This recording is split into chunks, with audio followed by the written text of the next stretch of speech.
नमस्ते दोस्तों, आपका स्वागत है सक्सेस मिरर एबी शेवत के इस चैनल में। आज हम ऐसे व्यक्ति के बारे में पढ़ने वाले हैं जिनको पूरे भारत में राष्ट्रपिता के नाम से पहचाना जाता है, जिनका नाम महात्मा गांधी, जिन्हें हम कहते हैं राष्ट्रपिता, जिन्हें हम कहते हैं। इनका जन्म का उद्देश्य जो था वह एक सत्याग्रही व्यक्तिमत्व, इनका पूरा जो कार्यकाल गया वह सत्याग्रही व्यक्तिमत्व के रूप में इनका पूरा जीवन गया है।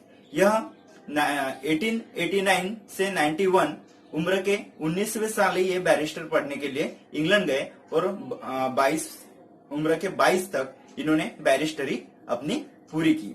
वहां से आने के बाद यह साउथ अफ्रीका गए। साउथ अफ्रीका में वहां के हालचाल देखने के लिए यह साउथ अफ्रीका गए और साउथ अफ्रीका में इन्होंने प्रथम सत्याग्रह की शुरुआत इन्होंने साउथ अफ्रीका में की। मोहनदास करमचंद गांधी, जिनका जन्म 2 अक्टूबर 1869 को पोरबंदर में हुआ। नमक सत्याग्रह ये इनके जीवन का सबसे महत्वपूर्ण सत्याग्रह था, जो 12 मार्च 1930 को उन्होंने स्टार्ट किया था साबरमती अहमदाबाद से। तो कहां तक? दांडी तक यह सत्याग्रह उन्होंने 6 अप्रैल 1930 को यह सत्याग्रह वहां पे पूरा हुआ। इनके 78 अनुयायी इनके साथ उस सत्याग्रह में शामिल हुए थे। वैसे ही 1942 का जो चले जाओ सत्याग्रह है, उनमें भी महत्वपूर्ण भूमिका महात्मा गांधी जी की रही थी। इनका विवाह उम्र के 13वें साल कस्तूरबा गांधी से हुआ था, जिनको बा के नाम से पुकारा जाता है। इनका आश्रम जो साबरमती में इन्होंने 1916 को अपना आश्रम बनाया और यह भारत साउथ अफ्रीका से कब लौटे? तो यह भारत 9 जनवरी 1915 को यह साउथ अफ्रीका से भारत लौटे और वही दिन भारत में राष्ट्रीय प्रवासी दिन के नाम से अभी सेलिब्रेट किया जाता है। तो यह थी महात्मा गांधी के बारे में। इनके बारे में जितना पढ़े उतना कम ही है। उनको राष्ट्रपिता के नाम से सुभाष चंद्र बोस ने संबोधित किया था। उनके राजकीय गुरु गोपाल कृष्ण गोखले थे। राजकीय गुरु उनके गोपाल कृष्ण गोखले थे। उसके साथ ही इनके यह जो 3 गोलमेज परिषद भरी थी 1930, 1931, 1932, इसमें से जो सेकंड गोलमेज परिषद को महात्मा गांधी उपस्थित थे और तीनों गोलमेज परिषद को डॉक्टर भीमराव जी आंबेडकर वहां पे उपस्थित थे। तो इसी प्रकार इनके जीवन के बारे में हम थोड़ा ऐतिहासिक, क्योंकि यह 1915 को भारत में आए और 1917 से 1947 तक गांधी युग के नाम से जो प्रचलित है हिस्ट्री में, तो उसमें महात्मा गांधी जी का बहुत बड़ा योगदान है भारत को स्वतंत्रता संग्राम में स्वतंत्रता दिलाने के बारे में। तो आज हम महात्मा गांधी के बारे में पढ़ेंगे। महात्मा गांधी, जिनका जन्म 2 अक्टूबर 1869 को पोरबंदर गुजरात में हुआ था। पिता का नाम मोहनदास, माता का नाम पुतलीबाई, पत्नी कस्तूरबा और पुत्र, उन्हें 4 पुत्र थे, हरिलाल, मणिलाल, देवदास और रामदास। पहले गुरु थे उनके रामचंद्र रावजी भाई और राजकीय गुरु उनके थे गोपाल कृष्ण गोखले। उनके राजकीय गुरु थे गोपाल कृष्ण गोखले। वो पढ़ाई के लिए 1889 को इंग्लैंड गए और उम्र के 22 साल में उन्होंने बैरिस्टरी हासिल की और उसके बाद 1891 को वो भारत आए और 1893 को वो दक्षिण अफ्रीका गए। किसके कहने के मुताबिक वो दक्षिण अफ्रीका गए? तो दादा अब्दुल्ला जी के कहने पर वह दक्षिण अफ्रीका गए, क्योंकि वहां पे जो निवासी भारतीय थे उन पे जो अत्याचार हो रहे थे, वो अत्याचार को देखने के लिए और उनको उनका हक दिलाने के लिए महात्मा गांधी दक्षिण अफ्रीका गए और वहां पे उनकी पहला सत्याग्रह शुरू हुआ और वहां पे जो उनको ट्रेन से नीचे गिराया गया, वो घटना भी वही हुई दक्षिण अफ्रीका में। उसके बाद नेक्स्ट तो महात्मा गांधी के बारे में पहला उनका जो सत्याग्रह दक्षिण अफ्रीका से चालू हुआ और वहां पे जो रेल कांड हुआ था, जो रेल घटना उनके साथ जो हुई थी, वहां से उन्होंने अपना जो सत्याग्रह का जो निर्णय था वहां से उन्होंने पूरा 100% पक्का किया कि अब कुछ ना कुछ अलग करना चाहिए, वहां से उनको प्रेरणा मिली, क्योंकि वहां पे जो भारतीय लोगों पे अत्याचार हो रहे थे उसके कारण ही महात्मा गांधी जी ने अपना पूरा जीवन सत्याग्रह में त्याग दिया। तो 1893 को वह दक्षिण अफ्रीका गए थे और डरबन से प्रिटोरिया जाते समय जो रेल कांड हुआ था, प्रथम श्रेणी की टिकट होने के कारण भी उन्हें रेल में प्रवेश नाकारा गया और उन्हें पूरी ट्रैवलिंग जो रेल का जो बोगी का दरवाजा होता है कोच का, वो दरवाजे पे बैठ के उनको पूरी ट्रैवलिंग वहां पे करनी पड़ी डरबन से प्रिटोरिया तक। 1894 को नटाल इंडियन कांग्रेस की स्थापना उन्होंने दक्षिण अफ्रीका में की। 1903 में द इंडियन ओपिनियन अखबार वहां पे उन्होंने चलाया, द इंडियन ओपिनियन अखबार। 1904 को फिनिक्स आश्रम का निर्माण दक्षिण अफ्रीका में किया। 1906 में प्रथम सत्याग्रह का प्रयोग दक्षिण अफ्रीका में किया। यह क्वेश्चन यहाँ पे पूछा जा सकता है कि महात्मा गांधी जी ने अपना प्रथम सत्याग्रह कहाँ शुरू किया, तो दक्षिण अफ्रीका में शुरू किया। और 1909 में हिंद स्वराज यह पुस्तक उन्होंने लिखा, हिंद स्वराज। और 9 जनवरी 1915 को भारत वापस आए और 9 जनवरी आज पूरे भारत में भारतीय प्रवासी दिन के नाम से मनाया जाता है। भारतीय प्रवासी दिन,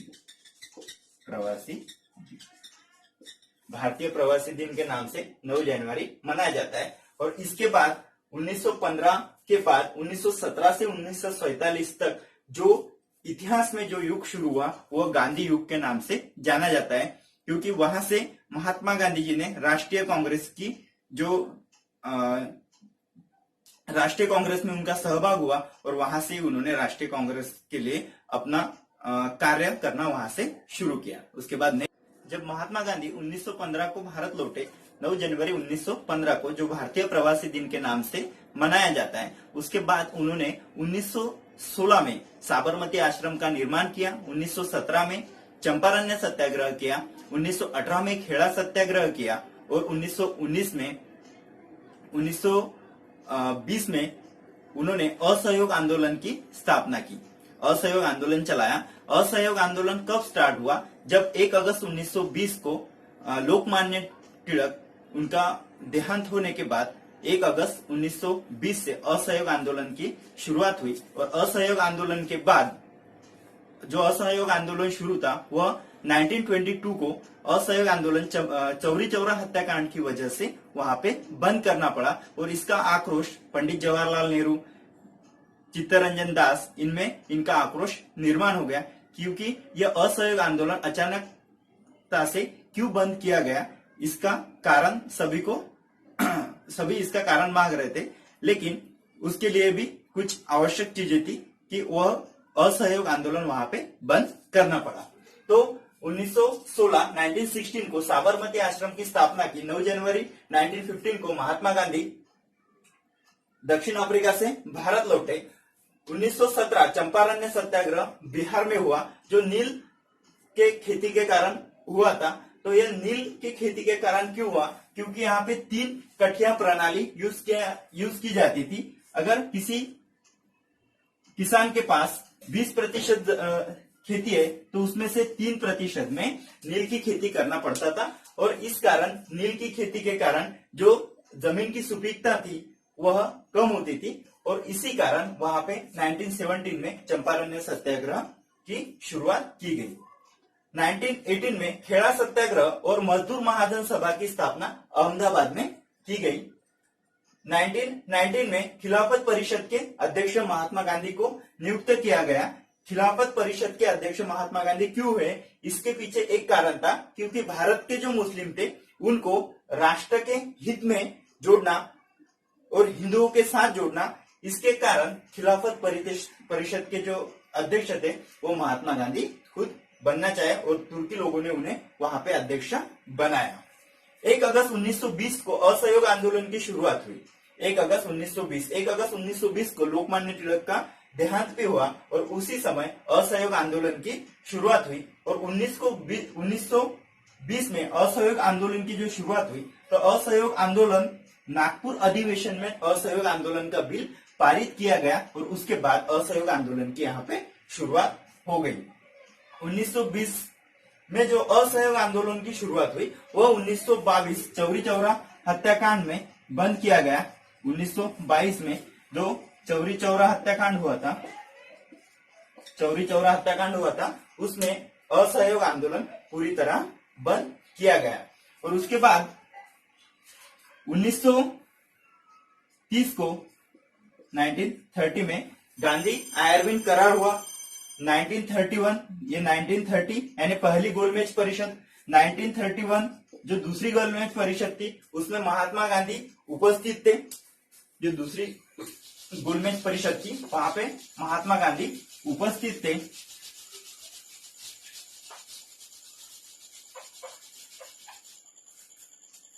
तीन गोलमेज परिषद 1930, 31 और 32। ये तीनों गोलमेज परिषद को डॉक्टर बाबा साहेब आम्बेडकर दलितों के हक के लिए वहां पे उपस्थित थे। और सेकंड गोलमेज परिषद राष्ट्रीय कांग्रेस की तरफ से महात्मा गांधी वहां पे उपस्थिति उन्होंने दर्शाई। और 1930 को गांधी आयरविन करार हुआ और 1930 को पुणे एक्ट के नाम से पुणे करार हुआ। वो किसके बीच हुआ? डॉक्टर बाबा साहेब आम्बेडकर और महात्मा गांधी के बीच पुणे करार हुआ। पुणे करार क्यों हुआ? क्योंकि डॉक्टर बाबा साहेब आम्बेडकर का कहना था कि दलितों के जो नेता रहेंगे उन्हें दलित ही लोग चुन के देंगे। इस कारण वहां पे पुणे करार हुआ और उसमें महात्मा गांधी 21 दिन के अनशन पर बैठे। और यह देखते हुए डॉक्टर बाबा साहेब आम्बेडकर पीछे हटे और जो शर्त महात्मा गांधी ने उनके सामने रखी उसमें वह सहभागी हो गए। उन्होंने वो पूरी शर्तें मान्य की। वहां पे डॉक्टर बाबा साहेब आम्बेडकर को 147 सीटों के लिए लड़ने की वहां पे मंजूरी उन्होंने दे दी। और उसके बाद राष्ट्रीय कांग्रेस में जो भेदभाव हुए थे वहां से 1923 में स्वराज पार्टी का निर्माण हुआ। स्वराज पार्टी का वहां से निर्माण हुआ। उसके बाद इसके बारे में हम डीप में पढ़ेंगे। नेक्स्ट उसके बाद 1923 में जो स्वराज पार्टी का निर्माण हुआ। स्वराज पार्टी का निर्माण क्यों हुआ? क्योंकि असहयोग आंदोलन अचानक तरीके से 1922 में महात्मा गांधी ने बंद कर दिया और इसके कारण वहां पे चित्तरंजन दास और मोतीलाल नेहरू वहां से राष्ट्रीय कांग्रेस से अलग होकर उन्होंने खुद की पार्टी बनाई जो स्वराज पार्टी के नाम से जानी जाती है। उसमें स्वराज पार्टी के जो अध्यक्ष थे चित्तरंजन दास थे। पार्टी निर्माण में चित्तरंजन दास और मोतीलाल नेहरू की अहम भूमिका थी। उन्होंने 1923 में 101 जगह के लिए वहां पे चुनाव लड़े और उसमें सबसे ज्यादा 42 जगह उनको वहां पे हासिल हुई। लेकिन 1927 में ये स्वराज पार्टी का अस्तित्व पूरी तरह खत्म होने के कगार में था। और उसके बाद 1923 के बाद 1924 में जो बेलगांव अधिवेशन हुआ, राष्ट्रीय कांग्रेस का जो बेलगांव अधिवेशन हुआ, वहां बेलगांव अधिवेशन के अध्यक्ष महात्मा गांधी थे। बेलगांव अधिवेशन के अध्यक्ष महात्मा गांधी। ये महत्वपूर्ण प्रश्न है कि बेलगांव अधिवेशन के अध्यक्ष कौन थे? तो महात्मा गांधी थे। महात्मा गांधी पूरे जीवन कार्यकाल में एक ही बार राष्ट्रीय कांग्रेस के अध्यक्ष बने। और वो कौन से अधिवेशन में? बेलगांव अधिवेशन। बेलगांव कहाँ पे? कर्नाटक में। 1924 में वो एक ही बार राष्ट्रीय कांग्रेस के अध्यक्ष बने। उसके बाद 1930 में उन्होंने नमक सत्याग्रह किया। नमक सत्याग्रह की शुरुआत 12 मार्च से शुरू हुई। 12 मार्च 1930 से साबरमती से नमक सत्याग्रह की शुरुआत हुई और 6 अप्रैल को महात्मा गांधी अपने 78 अनुयायियों के साथ 400 किलोमीटर डिस्टेंस पार करके दांडी पहुंचे और वहां पे उन्होंने नमक का सत्याग्रह पूरी तरह सक्सेस किया। और जो नमक पे टैक्सेशन थे वो पूरी तरह वहां से उन्होंने मिटा दिए और नमक का अधिकार लोगों को फ्री ऑफ कॉस्ट। तब से नमक सत्याग्रह के कारण लोगों को नमक का जो फ्री ऑफ टैक्स की जो कंडीशन थी यहां से महात्मा गांधी ने वहां पे शुरू की। उसके बाद 1931 में महात्मा गांधी और गांधी आयरविन करार जो हुआ 1931 में हुआ। और इसी कारण महात्मा गांधी 1931 के गोलमेज परिषद में उन्होंने अपनी उपस्थिति दर्शाई। लेकिन जो भारत के स्वतंत्रता के बारे में उन्होंने वहां पे कंडीशन रखी थी, जो गांधी आयरविन करार में जो कंडीशन थी वहां पे उनके कंडीशन पे अप्लाई न होने के कारण उनमें सुझाव न देने के कारण वह नेक्स्ट गोलमेज परिषद को नहीं गए और उसके बाद जो तीनों गोलमेज परिषद में वहां पे दलितों के नेता बन के डॉक्टर बाबा साहेब आम्बेडकर उपस्थित थे। और नेक्स्ट 1932 में पूना एक्ट 1932 में पूना एक्ट के नाम से जो डॉक्टर बाबा साहेब आम्बेडकर और महात्मा गांधी में हुआ था, यहाँ पे यह एक्ट इसलिए हुआ था कि डॉक्टर बाबा साहेब आम्बेडकर का कहना था कि दलित लोग जो चुनाव में खड़े रहेंगे उनको दलित ही लोग चुन के देंगे, उनको वोटिंग सिर्फ दलित लोग करेंगे और उन्हें स्वतंत्र मतदार संघ की वहां पे उन्होंने डिमांड की थी।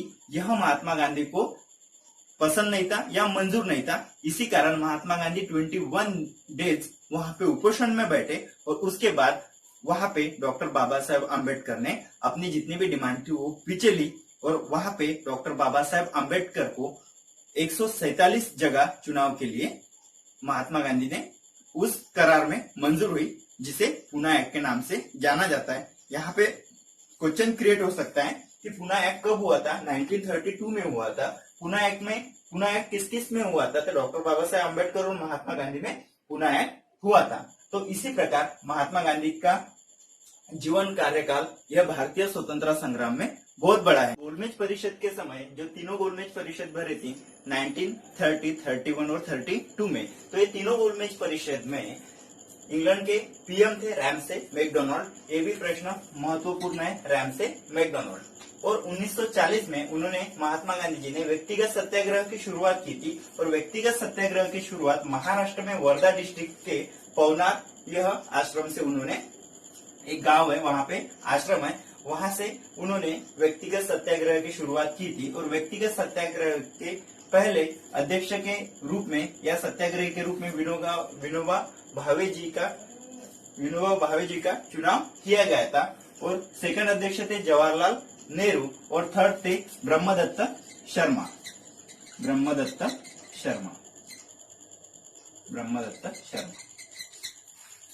व्यक्तिगत सत्याग्रह के रूप में पहले सत्याग्रही थे विनोबा भावे, द्वितीय थे जवाहरलाल नेहरू और तृतीय थे ब्रह्मदत्त शर्मा। 1942 में जो भारत छोड़ो आंदोलन की शुरुआत उनके द्वारा की गई थी और उसी दौरान उन्हें इंग्रज सरकार ने गिरफ्तार किया और 2 साल के लिए उन्हें पुणे के आगा खान पैलेस में रखा गया था। और इसी दौरान वो पुणे के आगा खान पैलेस में जब थे, उसी समय 22 फरवरी 1944 को उनकी पत्नी कस्तूरबा गांधी का निधन हो गया था। 22 फरवरी 1944 में कस्तूरबा गांधी का निधन हो गया। और इसी के बाद 1942 के बाद 1944 और 1947 की जो घटनाएं हैं वो भी महात्मा गांधी के बारे में एक महत्वपूर्ण घटना के रूप में पहचानी जाती है, क्योंकि महात्मा गांधी का जो गांधी युग के नाम से पूरे इतिहास में जो फेमस है 1917 से 47 के बीच का जो कार्यकाल है वह गांधी युग के नाम से पहचाना जाता है। वैसे गांधी युग की शुरुआत लोकमान्य तिलक का देहांत होने के बाद 1 अगस्त 1920 में लोकमान्य तिलक जी का देहांत होने के बाद गांधी युग की शुरुआत हुई थी। और उसके पहले तिलक युग के नाम से पहचाना, जो युग था वह तिलक युग के नाम से पहचाना जाता है। तो इसी कारण महात्मा गांधी का पूरे इतिहास में एक महत्वपूर्ण योगदान यहाँ पे अपने को दिखाई देता है। उसके बाद महात्मा गांधी का देहांत यानी महात्मा गांधी की हत्या कर दी गई 30 जनवरी 1948 को नथुराम गोडसे और उनके सहपाठी नारायण आप्टे द्वारा महात्मा गांधी की हत्या बिरला हाउस में दिल्ली यहाँ पे उनकी हत्या कर दी गई। और उसके बाद नथुराम गोडसे और उनके सहपाठी जो थे नारायण आप्टे, उनको 15 नवंबर 1949 को फांसी की सजा सुनाई गई और फांसी दी गई। इसी के साथ ही महात्मा गांधी की जो कुछ किताबें महत्वपूर्ण थी, पत्रिकाएं थी, तो उनमें महात्मा गांधी की एक महत्वपूर्ण पत्रिकाएं थी हरिजन, इंडियन ओपिनियन, यंग इंडिया, यह उनकी महत्वपूर्ण पत्रिकाएं थी। मासिक पत्रिका में उन्होंने नवजीवन यह मासिक पत्रिका चलाई थी। और पुस्तकों में हिंद स्वराज्य, इंग्लैंड से लौटते समय टिल्डो नन कैसिन नामक जहाज पर उन्होंने हिंद स्वराज यह किताब लिखी थी। दक्षिण अफ्रीका के सत्याग्रह का इतिहास, यह उन्होंने एरवड़ा जेल में 1923 में, एरवड़ा जेल में लगभग इसके 40 अध्याय वहां पे उन्होंने कंप्लीट किए थे। सत्य के प्रयोग, यह उनकी आत्मकथा है, सत्य के प्रयोग, और ये काफी बार एग्जाम में पूछा जाता है कि सत्य के प्रयोग यह किताब किसकी है। उसके बाद महात्मा गांधी को महात्मा यह राजवैद्य जीवलाल कालिदास ने कहा था। 1915 में जब महात्मा गांधी भारत लौटे थे, 9 जनवरी 1915 में जब महात्मा गांधी भारत लौटे थे, तो 1915 में ही महात्मा गांधी को महात्मा यह राजवैद्य जीवलाल कालिदास ने कहा था, और महात्मा गांधी को राष्ट्रपिता यह 6 जुलाई 1944 में रंगूर रेडियो से सुभाष चंद्र बोस ने उन्हें कहा था। महात्मा कहा था राजवैद्य जीवलाल कालिदास ने, और राष्ट्रपिता कहा था सुभाष चंद्र बोस ने। और इसके बाद उनका 30 जनवरी